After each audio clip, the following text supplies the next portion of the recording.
Good morning, ladies and gentlemen. Thank you very much for coming. My name is Victor Kislyi. I'm the CEO of Wargaming.net. And today we're going to be talking about free-to-play and where it is going. Just a couple of words about our company. This year we are celebrating 15 years, so it's been a long way. We were making single-player games before, and then in 2008 we wisely switched to making a free-to-play game, and it happened to be World of Tanks. We burnt all the bridges with the past. It's a very successful game. As of now, you might know, we have combined peak concurrent users. If you combined peak CCUs from different regions, we're looking at 1.2 million, which is a number impressive even for the Chinese market. Our company is 1,400 people now and growing all the time.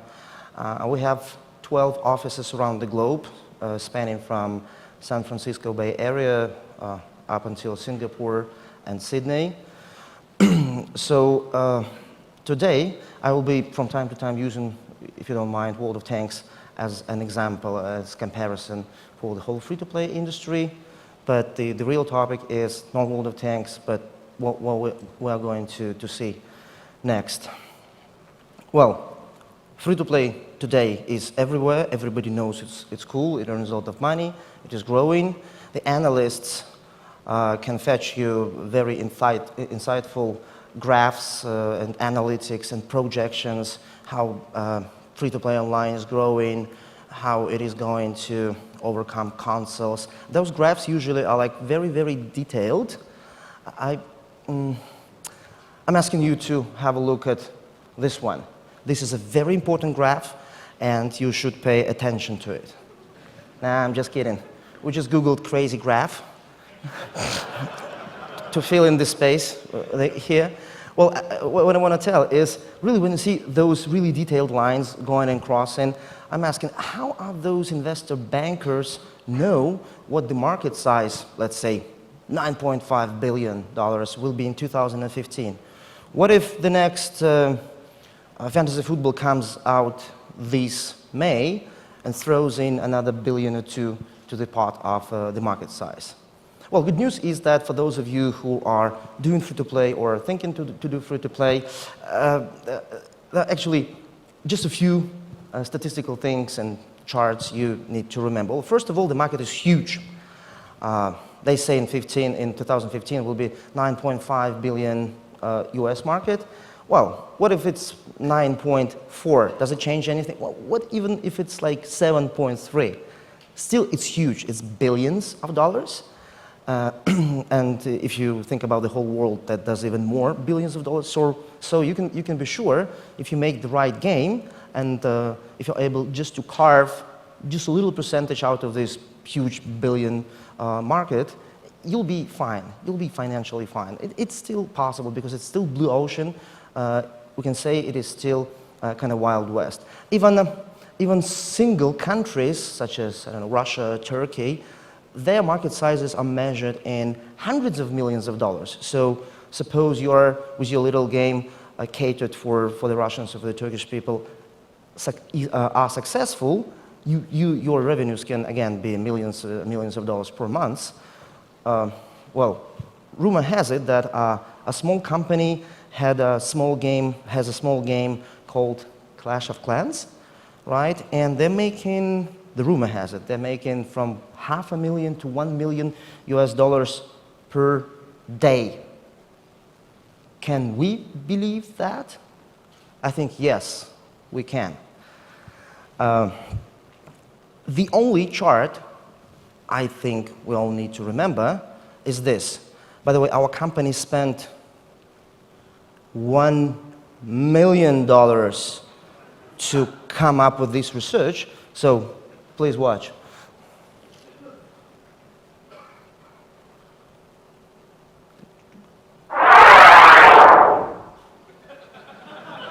That's it. So it's very easy. Free to play, up. Pay to play, down.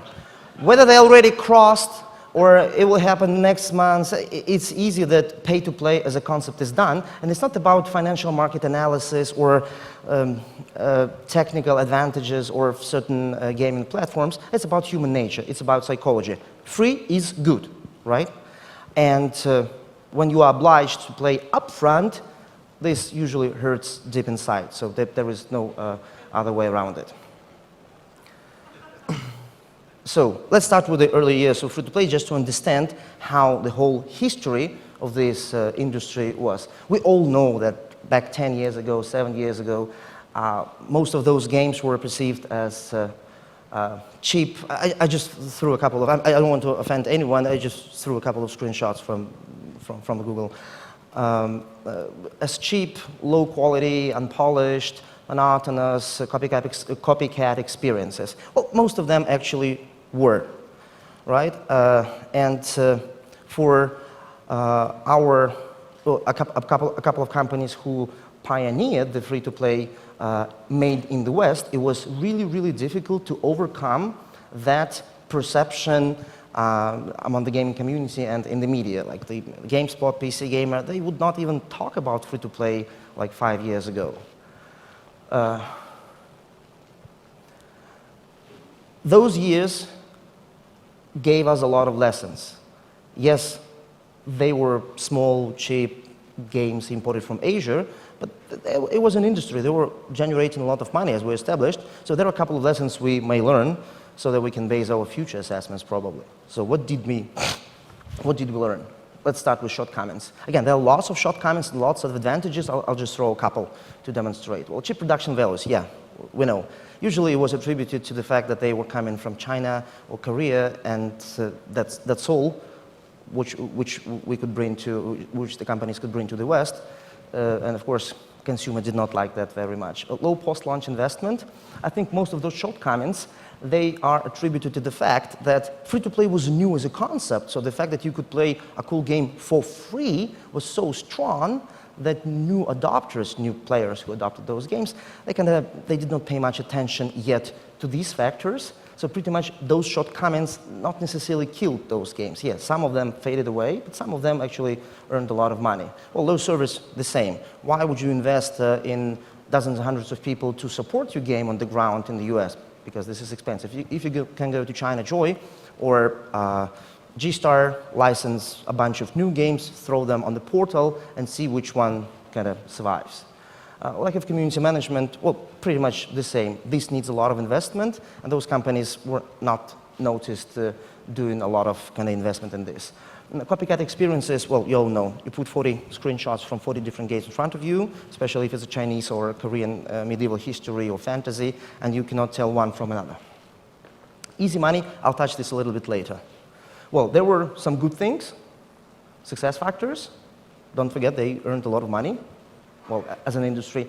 Well, browser-based games, it was a smart move to put sometimes really poor quality games in a browser to make it very, very accessible so that, you know, office people could play a match or two in the office through their browser. So that was better at that time than having to download 1-2 gigabyte client. That was a good move. Niche approach, well, in order to deviate from that fantasy, traditional Asian fantasy kind of crowd, some companies smartly chose certain niche topics and concentrated on them and catered to that community what they wanted. There are lots of examples like Navy Field with their battleships. There were a couple of flight simulation games. Apparently, there's such a huge planetary niche as penguins, which can also generate a lot of money as a free-to-play MMO. I'm talking about Club Penguin, of course. Pay-to-win practices. I'm not mistaken here. The irony is that right now we all hate pay-to-win, right? But at the early days, for the same reason, hey, it's a free game. Okay, you start and play, and then certain small amount of people with more money, they realize that, hey, I can spend 100, 1,000. In Russia, sometimes you would spend dozens of thousands of dollars for a super weapon and super sword and just kill everyone. So they got away. Those games got away with that because it was still new, and they really generated a lot of money out of those wealthy Russians. Socializing elements, even before the Facebook, finally those games started to realize, even more than single-player games, that they needed to sustain their community for a long time, so that's why they concentrated on community tools and working with the community. Good point. Regional focus. Again, remember, Turkey, if your game is popular in Turkish internet cafes, you're looking at millions per month. So some companies did not hold only to the US. They just selected a little more quiet regions with no competitions and just did their jobs nicely. For example, Trevian, well, it was big in Iran, I guess. Okay, but the main conclusion, the main sum up is this. We realized as a lesson from early free-to-play years, I realized this myself, I remember this understanding that if you take free-to-play concept, which means no payment upfront, combine it with a computer connected to online, whether it is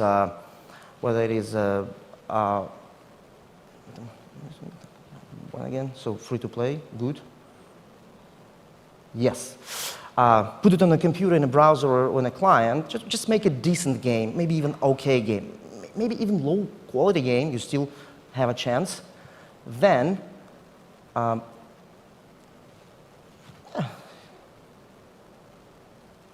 PowerPoint. Then you shape your global or local strategy smartly, whether you cater in Hong Kong or in Finland or do it globally. And there is a chance, so there's going to be there was supposed to be a lot of money, 1, 2, 3, a lot of money, possibly. You have a chance to earn as much money as a classical, old-school, Western independent game developer would never imagine he can earn millions and millions of dollars. So it was a good lesson. What is today?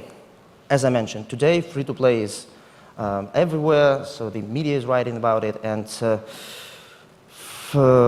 frankly speaking, we are happy and honored to be one of the first pioneers, together with a couple of other companies, of course, like Riot Games, to be bravely first, or amongst the first, to try to invest in heavy development in the West. Today, free-to-play games, League of Legends, World of Tanks, and a couple of other, they are already relatively polished. They are rivaling consoles, especially in investment bankers' financial reports and projections. And they are overcoming consoles anytime soon, it doesn't matter when.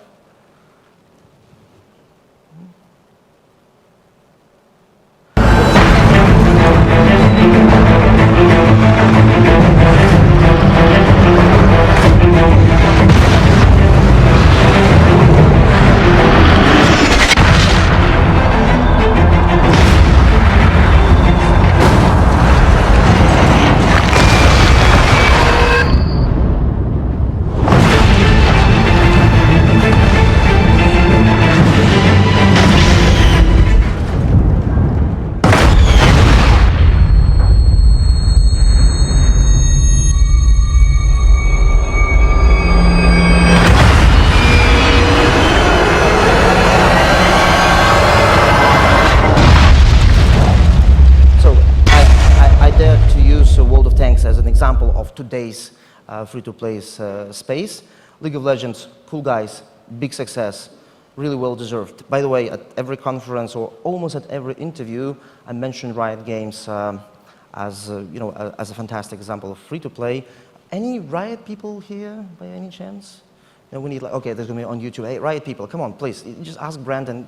You should start talking about Wargaming a little bit as well, because that's not fair.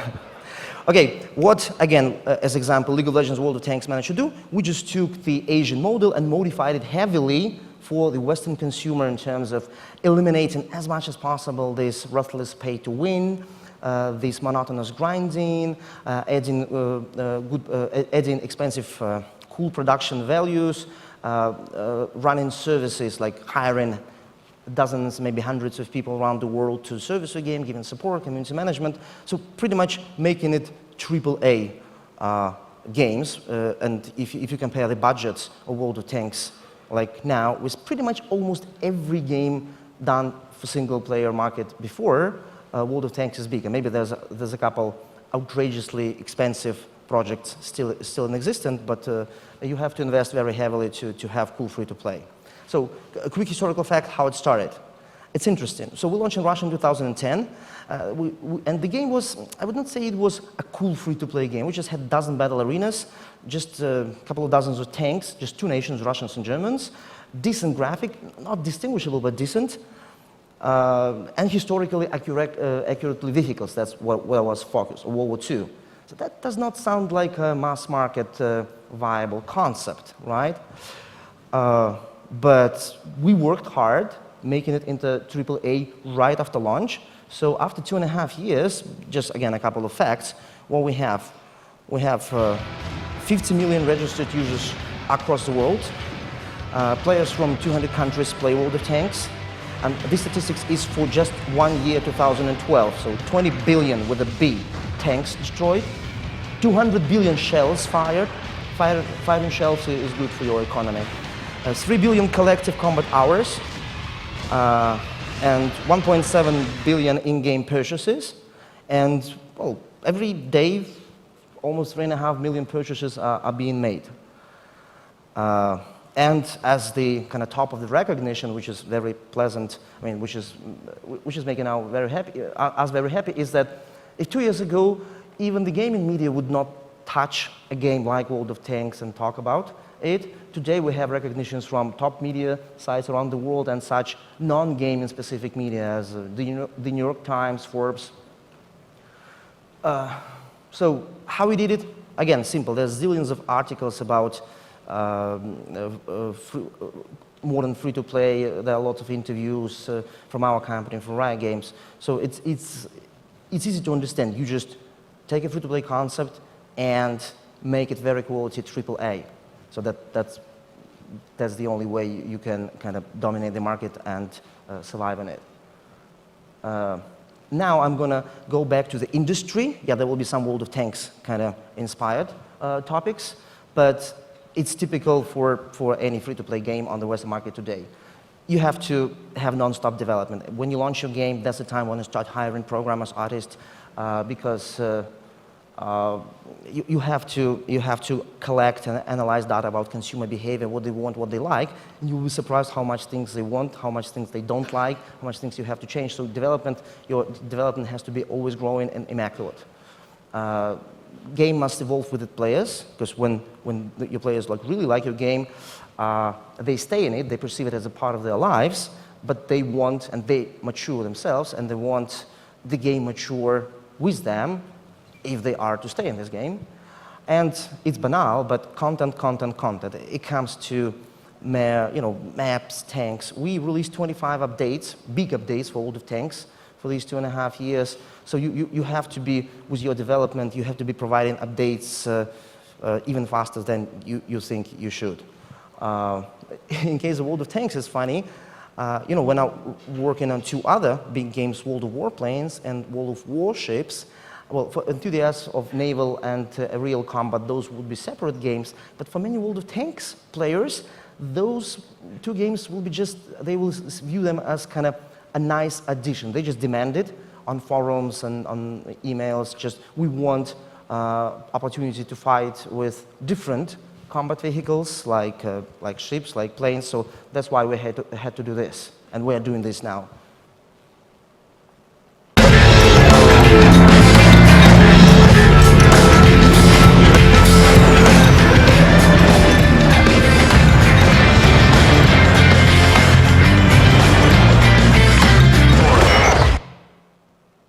Those were Chinese tanks. Okay, case strategies for success. There are dozens and dozens of those. I will just talk about really important. Don't monopolize player time. World of Tanks was smart enough to have those 5 to 7 minute short battles, which, for nowadays the world is moving fast. So a middle-aged guy having a job, he does not have too much time. So that's why in the morning he can wake up, have his breakfast, fight a battle or 2, and then go to work. As I usually say, if your wife and if you're taking your wife out to dinner and you're like, honey, and 15 more minutes. Well, it's like half an hour, that you're pretty safe that you can play 3 or 4 battles. Monetize smartly. Well, here I want to show you one clip from Terminator 2, which actually summarizes which you cannot do anymore. Come on, baby, come on, come on, come on. Yes! Hey, it worked. All right. Easy money. Well, once and forever, we should understand, no. Times of easy money has gone. It was possible maybe 10, 5, 6 years ago, or in a couple of exceptions, but today, there are no way you build a game and then just put lots of powerful items in an item shop and people just go and buy it. Which brings us to the next point. Again, many articles have been written about this. You have to, especially for the Western market, where equality and justice are like very important in the mindset, you have to make sure that even if your player does not pay, he still has the enjoyable experience and he does not feel like deprived of something in comparison with the paying user. How do you do that? Well, that's unfortunately something I cannot give you a secret formula for. This is what you and your game designer should be deciding pretty much all the time, because you cannot make your game completely free. So saying no easy money it's easy to say so, but how do you make it? You have to, and this is very genre and topic and even market specific. So what works for World of Tanks does not, it's like, middle-aged 35-plus-year-old gentlemen mostly, may not necessarily work for kids or for female audience or for Japan, for example. That's why if you're making a game about, I don't know, fishing, go study how those people will react on your attempts to monetize them. Secret ingredient, your best people should be working on this non-stop for years to come.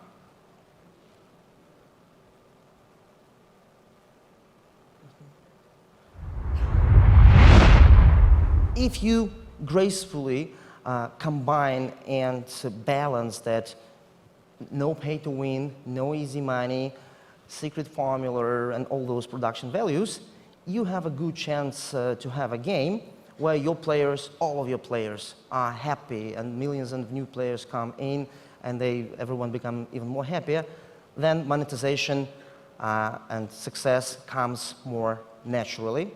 $7.50, this is our average revenue per active user in the United States. So you can do the math. If you have 1 million users, just multiply that. If you have 10 million users, you have every month 10 times more money, and the same for lifetime, right? 1 month is $7.50, so if he stays for 2 years, that's quite a lot of money. That's what we call lifetime value.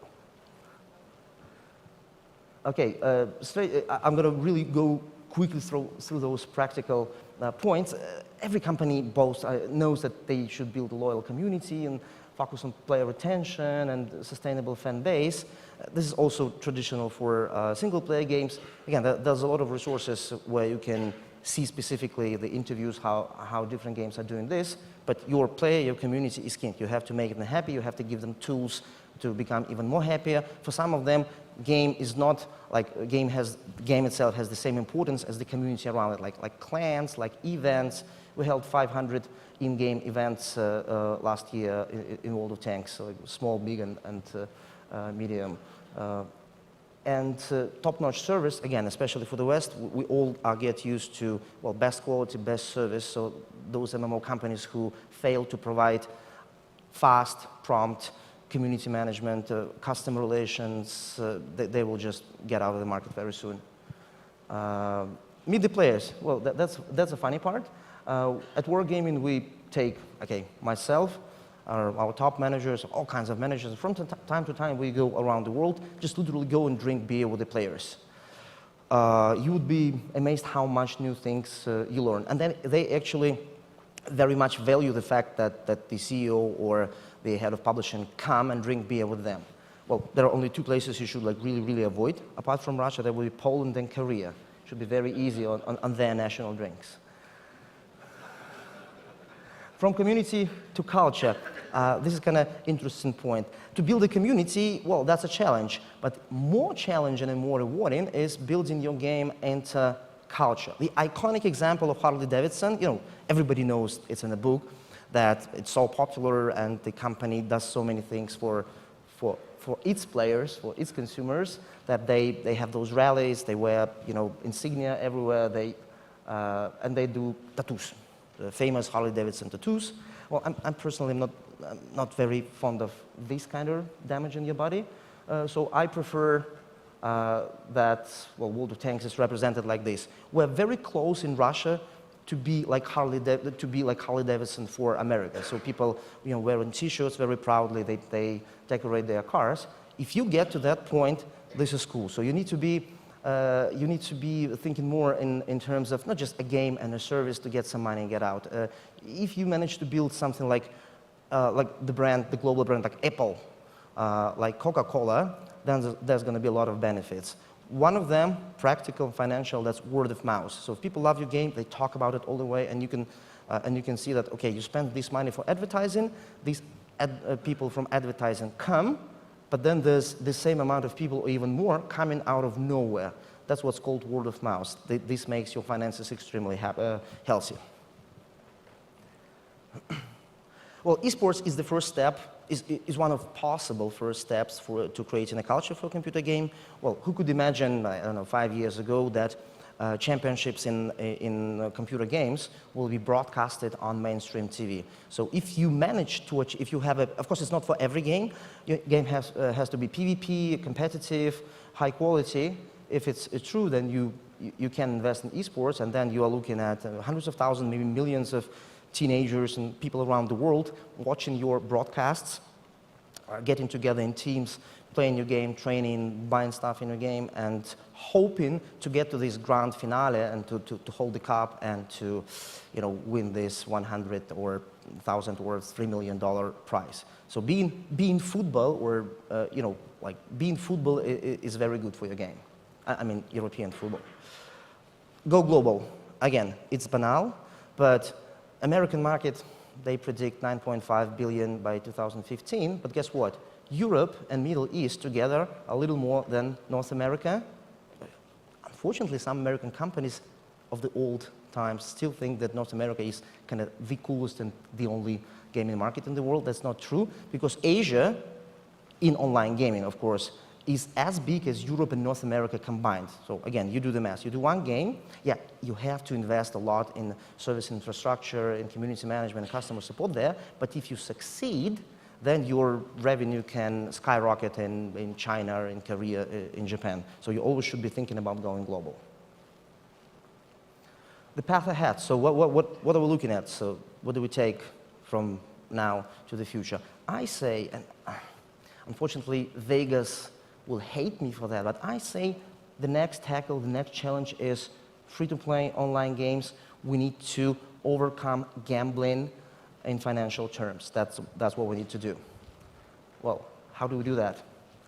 The first thing which comes to my mind, and it's obvious, though free-to-play is mostly PC-based, well, before recently, but why should it be?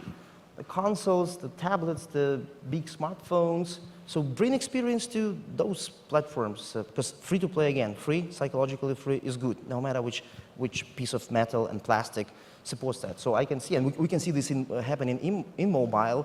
There are more and more free-to-play kind of style games, including Clash of Clans, as I mentioned.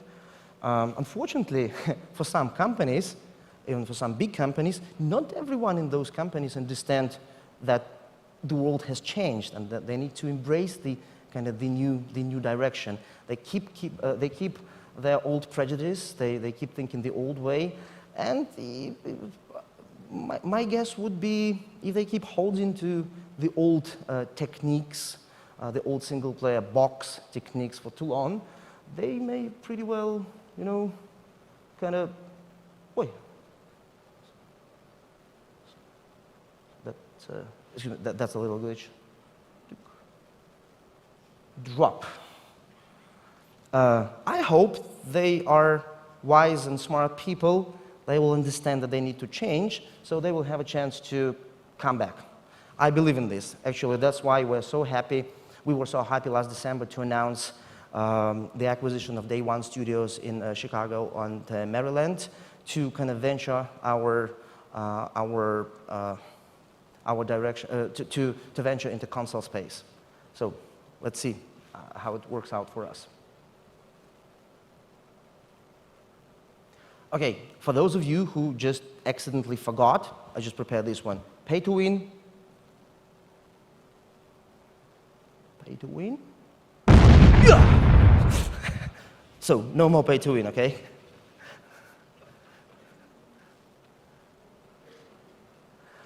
I wanted to talk about something else, change gear here a little bit. There's a movie called What Women Want. And it so happens there's one scene which is tremendously relevant to what I'm trying to say, which is tremendously relevant to this consumer experience, this AAA cool consumer experience we all need to have in our free-to-play games. By the way, What Women Want Online sounds like a cool name for the MMO. I think there's going to be a lot of creativity required to make it really free-to-play. But anyway, this is not what you think. Please watch closely. Please watch what Mel Gibson says. He's playing the ad agency kind of guy who is pitching to Nike the running shoes commercial. Please watch. You don't stand in front of a mirror before a run and wonder what the road will think of your outfit. You don't have to listen to its jokes and pretend they're funny in order to run on it. It would not be easier to run if you dressed sexier. The road doesn't notice if you're not wearing lipstick, does not care how old you are. You do not feel uncomfortable because you make more money than the road. And you can call on the road whenever you feel like it, whether it's been a day or even a couple of hours since your last date. The only thing the road cares about is that you paid a visit once in a while. Nike. No games, just sports.